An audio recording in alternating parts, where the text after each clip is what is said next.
जो लोग ये ट्रेंड करा रहे हैं, आजकल चल भी रहा है, सोशल मीडिया पे भी चलाया जा रहा है, रिजर्वेशन हटाओ आंदोलन के नाम से। दरअसल ये वो फोर्सेस हैं जो डे वन से इस देश के दलितों को, पिछड़ों को, आदिवासियों को अपने बराबर नहीं देखना चाहते।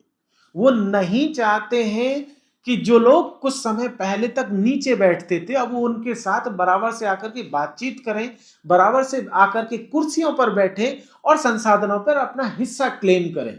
इसीलिए वो लगातार अलग अलग तरीके से इस देश के इस मेजोरिटी समाज को वो बेइज्जत करने की कोशिश करते हैं, या डिफेम करने की कोशिश करते हैं, या उसे संसाधनों से दूर करने की कोशिश करते हैं। आपने देखा होगा कि पहली बार संविधान में इस देश के दलितों, पिछड़ों और आदिवासियों को जमीन पर मालिकाना हक मिला था। अदरवाइज उससे पहले तो मालिकाना हक ही नहीं था। हम जमीनें खेती कर सकते थे लेकिन हम मालिक नहीं हो सकते थे। हम मजदूरी उस खेत में कर सकते थे लेकिन हमें मालिकाना हक नहीं था। तो पहले उन्होंने 2000 साल तक हमें अपने संसाधनों से वंचित किया।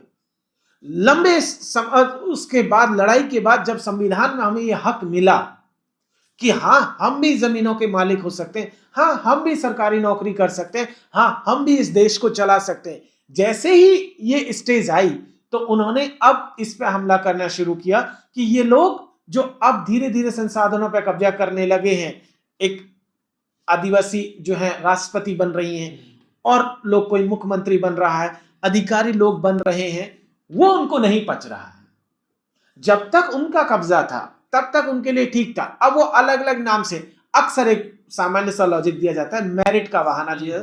मेरिट है क्या? मेरिट बहुत जो है ना सब्जेक्टिव मामला है।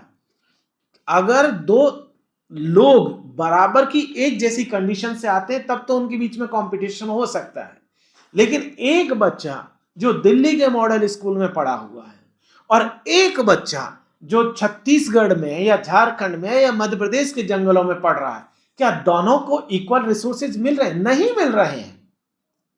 जब आरक्षण पर बहस हो रही थी तब एस नागप्पा, जो हमारे मद्रास प्रोविंस से आते थे, दलित समाज के, तो उन्होंने इस बात को बहुत क्लियर कट कहा था।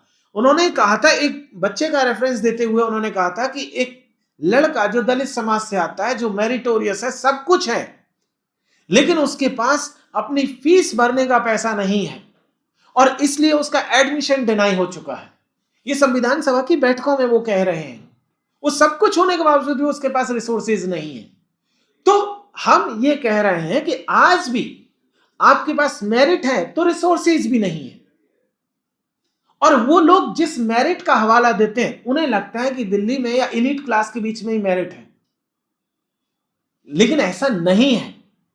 इस देश में अगर आपका परसेंटेज से तय होता सब कुछ, तो इस देश में जो हर साल जो लोग क्लास में टॉप करते हैं तो उन्हीं को मुख्यमंत्री हो जाना चाहिए था, उन्हीं को प्रधानमंत्री हो जाना चाहिए था। फिर क्यों हमने एक 8वीं और 10वीं पास व्यक्ति को प्रधानमंत्री बनाया हुआ है? तो ऐसे में ये लोग दरअसल समाज में उस तबके को आगे नहीं आने देना चाहते हैं और वो अपना वर्चस्व बनाए रखना चाहते हैं, इसीलिए वो रिजर्वेशन हटाने की बात करते हैं। रिजर्वेशन हम भी कहते हैं हटा दो, कल हटाओ, आज हटा दो। आप साथ साथ जाति भी खत्म कर दीजिए और जाति के नाम पर होने वाला उत्पीड़न भी खत्म कर दीजिए। आए दिन जाति के नाम पर इस देश में प्रतिदिन आप देखेंगे तो कहीं ना कहीं किसी न किसी हिस्से में किसी न किसी को प्रताड़ित किया जा रहा है। वो सामान्य व्यक्ति हो, वो सरकारी अधिकारी हो, हर एक व्यक्ति जो जो इस सेक्शन से आता है, बहुजन समाज से आता है, प्रताड़ना का शिकार है। शायद ही इस देश में कोई ऐसा व्यक्ति होगा दलित, पिछड़ा, आदिवासी समाज का जिसने जीवन में कभी प्रताड़ना नहीं झेली होगी, लेकिन हर में से हर व्यक्ति ऐसा है जिसको कभी ना कभी जाति के नाम पर अपमानित किया गया, जाति के नाम पर पीछे धकेलने की कोशिश की गई, जाति के नाम पर हमें जो है प्रमोशन नहीं दिया गया, कभी एडमिशन में हमें बाहर कर दिया गया, कहीं नॉट फाउंड सुटेबल कहकर के नौकरी से वंचित कर दिया गया।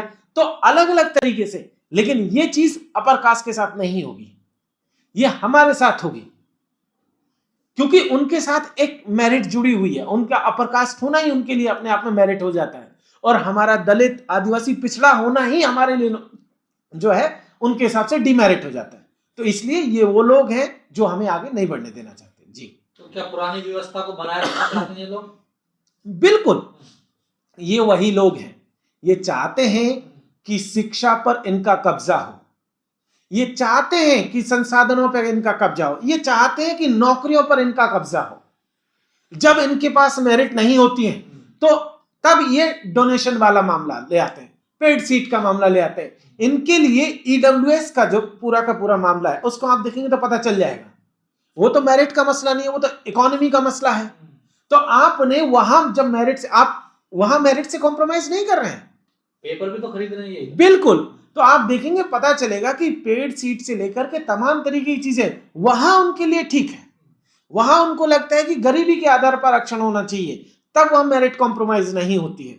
लेकिन जब वही चीज दलित, पिछड़े, आदिवासी के साथ होती है तब उन्हें लगता है कि मेरिट के साथ कॉम्प्रोमाइज होना है। और आए दिन आपने देखा होगा प्रोपेगेंडा, कुछ ना कुछ लोग आते रहते हैं, कहते रहे मेरा 90% था, मेरा फ्रेंड का 65 था, उसका हो गया और मेरा नहीं हुआ। प्रॉब्लम दरअसल उस व्यक्ति में नहीं है जिसके पास 65% है, प्रॉब्लम इस देश के सिस्टम में है कि उसने आपको लिमिटेड करके रखा हुआ है। भाई क्यों नहीं आप ज्यादा स्कूल, ज्यादा कॉलेज, ज्यादा नौकरियां जनरेट करते हैं ताकि सबको अकोमोडेट हो सके। और उसके साथ साथ कोशिश करनी चाहिए कि इस देश में जाति के नाम पर होने वाला उत्पीड़न पर भी रोक लगाई जा सके।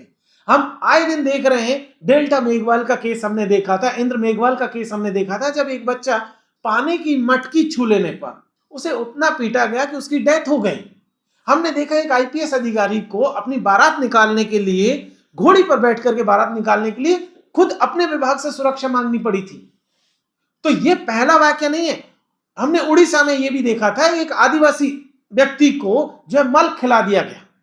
हमने यह भी देखा कि मध्य प्रदेश में एक आदिवासी व्यक्ति के ऊपर पेशाब किया गया, सिर्फ जाति के नाम पर। आदिवासी विमर्शकारों की, साहित्यकारों की कोशिश यह है कि वो अपने समाज का इतिहास सामने लेकर के आए ताकि जो बहुजन यूनिटी है उसको भी मजबूत किया जा सके, ताकि सबको पता चल सके कि हमारा क्या इतिहास है। हमने भी बाबा साहब को एमए के दिनों में आकर के जाना, क्योंकि हमें भी ग्रेजुएशन में बाबा साहब को नहीं पढ़ाया गया, हमें भी स्कूल में नहीं पढ़ाया गया।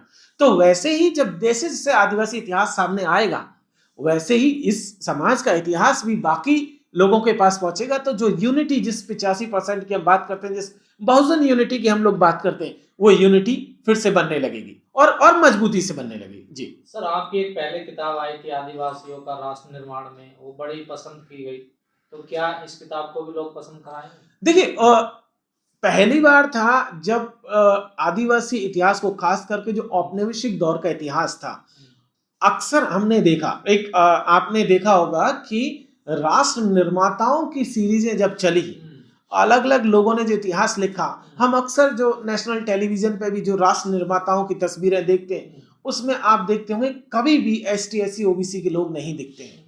कभी आपको जो है ज्योतिबा फुले नहीं दिखेंगे। बाबा साहब अब पिछले कुछ सालों में दिखने लगे हैं, लेकिन मान्यवर साहब नहीं दिखेंगे आपको, और साहूजी महाराज आपको नहीं दिखेंगे, आपको और भी बहुत सारे लोग नहीं दिखेंगे, सावित्रीबाई फुले आपको नहीं नजर आएंगी। ऐसे में ये और आदिवासियों के साथ तो स्थिति और भी खराब थी। आदिवासियों को तो आप देखेंगे तो बिल्कुल भी एकदम एक सिरे से गायब कर दिया गया था। तो मेरी ये कोशिश थी कि हम जब देश बन रहा है, उस देश के बनने की प्रक्रिया में जो आदिवासियों का योगदान है, वो चाहे अंग्रेजी हुकूमत के खिलाफ में लड़ाइयां उन्होंने लड़ी हो, चाहे यहाँ के सामंती शासन के खिलाफ में लड़ाइयां लड़ी हो, और इस देश को बेहतर बनाने की कोशिश की गई हो, उस योगदान को मैं सामने लेकर के आया था। और उसका बहुत सिंपल मकसद था कि हम ये क्लेम कर सके, हम ये कह सकें कि हाँ भाई, हम कोई एब्सेंट नहीं है इतिहास से। ये बात अलग है कि आपने दर्ज नहीं किया, लेकिन हम एब्सेंट नहीं हैं और हम उसमें मौजूद थे, और ये हमारे जो है सबूत है, आप इसको देख सकते हैं। उसी तरीके से संविधान को लेकर के भी जब अक्सर बात आती है, तो कुछ ही चुनिंदा नाम हमारे सामने बताए जाते हैं कि ये कुछ 4, 5, 6 लोग थे और इन्होंने ही सब कुछ किया है। ऐसा नहीं है। संविधान को बनाने में मेरा यह कहना है कि आदिवासियों का भी योगदान था, और उसे इस देश को जानना चाहिए, क्योंकि आदिवासी इस देश की बुनियाद में है और डे 1 से वो इस देश को बनाने वाले लोगों में शामिल है। वो नर्मदा नदी के किनारे जो शुरुआती बस्तियां मिली थी, इंसानी बस्तियां, वहां से लेकर के आज 2026 तक इस देश की बुनियाद में आदिवासी है, और वो इसको बनाने में और इसको बेहतर बनाने में और संविधान के दायरे में रह करके, संविधान में जो सपना हमारे पुरखों ने देखा था, उस सपने को पूरा करने में लगा हुआ है और मुझे उम्मीद है कि ये किताब पिछली किताब की तरह और जो है पसंद की जाएगी। सर पाठकों को तब तक उपलब्ध होगी ये जो संविधान सभा में आदिवासी वर्ग, ये अगले 2 से 3 दिनों में जो है आपको उपलब्ध हो जाएगी जी। हमारे वीडियो का नोटिफिकेशन सबसे पहले पाने के लिए प्ले स्टोर से हमारे ऐप भारत एक नई सोच को अब इंस्टॉल करें।